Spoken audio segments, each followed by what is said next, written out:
I was surfing on YouTube and I came across this interesting video. It's one of the Jesus myth videos. The title of it you can see there. It's Was Jesus a Myth? There's the creator of the video. You can look it up yourself.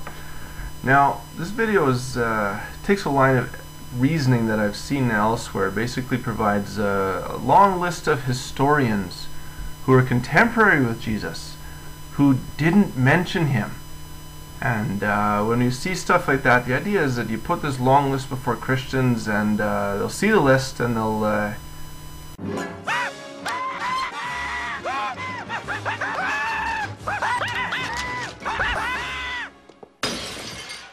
but we're not going to do that. We're going to try doing something else that they really hate. We're going to do our homework. Now, the first thing that's interesting is he lists off a whole bunch of folks who were allegedly contemporaries of Jesus, but when you look through them and you go through their birthdays and their death days, as best as we know from ancient history, well, a couple of them may have actually died before Jesus even got onto center stage, before he even started his ministry. Well, that doesn't really help, because how would they have known anything to write about? I'm thinking of Titus Livius and Geminus. It looks like they're not even sure when that second guy lived. And actually, he really just wrote about astronomy and math.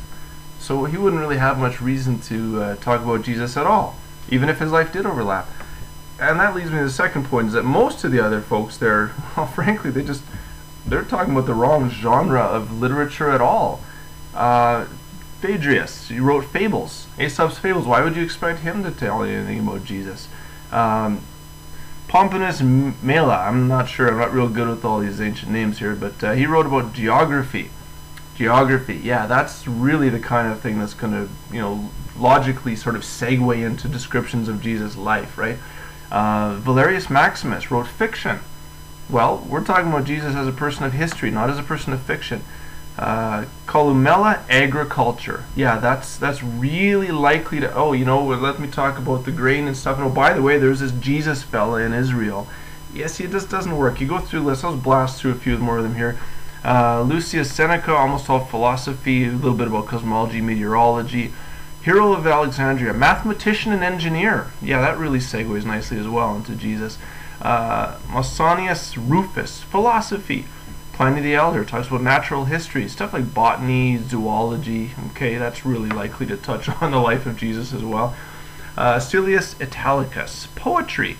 And interestingly, his poetry was about historical events, but the era of history that he was interested in was 200 BC and earlier by the looks of it. Yeah, not going to fit Christ into that. Petronius wrote satirical novels. Okay, well, again, not going to help out here. Now, some of these folks did actually write about history, but, well, they were either done writing or they were writing about a different time period or whatever that would have been unrelated to Jesus. Marcus Paterculus died around 31, so I mean, unless he was writing absolutely to the last day of his life, he really wouldn't have written anything about Jesus, especially because he wrote about Roman history. And if you know anything about geography, Rome and Israel were not exactly next door neighbors. Israel, yes, was part of the Roman Empire, but it's kind of an outpost that nobody cared about. Florus Lucius wrote about a period of history ending 25 BC. Again, not going to cover Jesus. Quintus Curtius Rufus. Now they got long names, eh? His only surviving work is a biography of Alexander the Great. That's all we know of what he wrote. Alexander the Great, of course, was 300 years or so before Christ. Now, some of these do get a little bit more interesting. The most interesting one I thought was Apollonius of Tyana. Now, this guy was actually compared to Jesus. He lived around the same time even. He was a contemporary of Jesus. Now, a few thoughts though. First off, Tyana is not really, again, next door neighbors to Israel. And frankly, I mean, Jesus doesn't mention Apollonius of Tyana either. So does that mean we should doubt Apollonius of Tyana? No. The fact they don't talk about each other is kind of irrelevant, but we'll grant them that, okay, maybe there's one here who, okay, this one might have had some reason to talk about Jesus, if he even heard about him. Philo would have been maybe the most probable to comment on Jesus, but the subject matter of what he wrote about, again, wasn't really related to what Jesus was all about. And he was Jewish, and a lot of the Jews at the time, well, frankly, they didn't much like Jesus, so maybe they didn't really care to talk about him too much. Marcus Cluvius Rufus, I love this. From the research that I found, all of his works are lost. So how do we know that he didn't talk about Jesus? That's an assumption. That's slammed on top of him. We don't know, because we don't know anything about what he wrote. Now, it got even more interesting here. When you look at the chart, there's 3 of them. We've got Quintilian, we've got Perseus, and we've got Martial. If you look at their birth dates, they're not contemporaries of Jesus. Perseus, 34. Quintilian, 35. Martial, 38. This is going to get interesting in a second here. Because when we go to the second chart here, now these are folks who do mention Jesus, but according to the guy who's doing this video, they were born too late.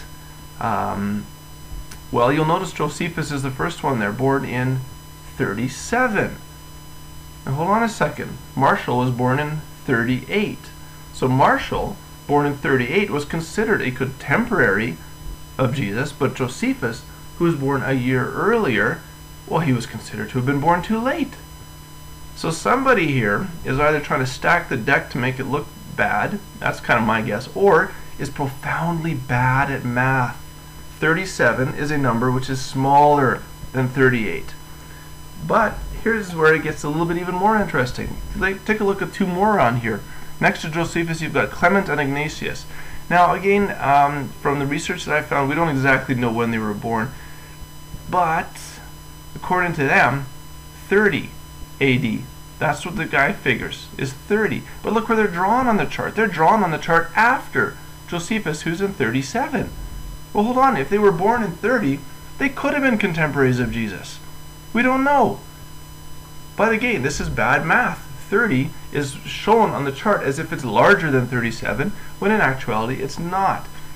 But what else is interesting about Clement and Origen that I find is that, Clement and Ignatius, is that they're Christians.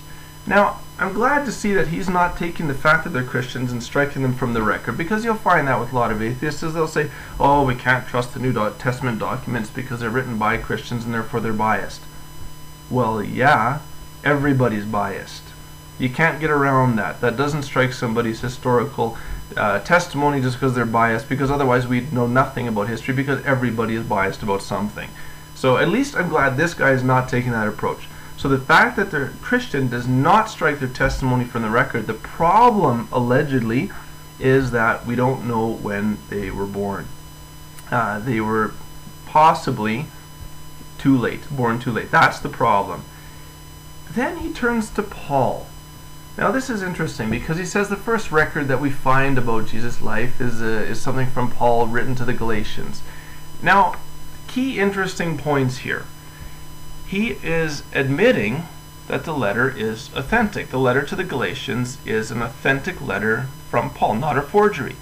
He's lining up with scholarly consensus on this one, so that's a good start. Also, Paul himself is considered a historical figure. He's not turning into, the fact that he's wanting to make Jesus a myth is already nonsense enough, but now at least he's being common sense enough to say, well, yeah, Paul existed. Okay, this is good. So Paul existed, and Paul's letter to the Galatians is an historical letter. But let's think about this for a second. What do we know about Paul's birthday and his death day? Well, they definitely overlapped significantly with Jesus. There's a huge overlap between Paul and Jesus' life. Paul was an adult around the time when Jesus was an adult. So they lived around the same time. They lived in the same place. Unlike a whole lot of these other guys that he mentions that are off in Rome or somewhere, Paul's actually in the same area. And they have the same interests. Paul's a deeply religious individual. So here's an ancient individual, lived the same time as Jesus, same place as Jesus, would have been interested in what Jesus had to say, and guess what? He talks about Jesus. A lot, in fact. So we actually find that if Paul were to be put on either of these charts, Paul would be put on the first chart as a person whose life was contemporaneous with Jesus, but he did mention him. So that kind of undermines the entire presentation, in fact, and the entire theory, really.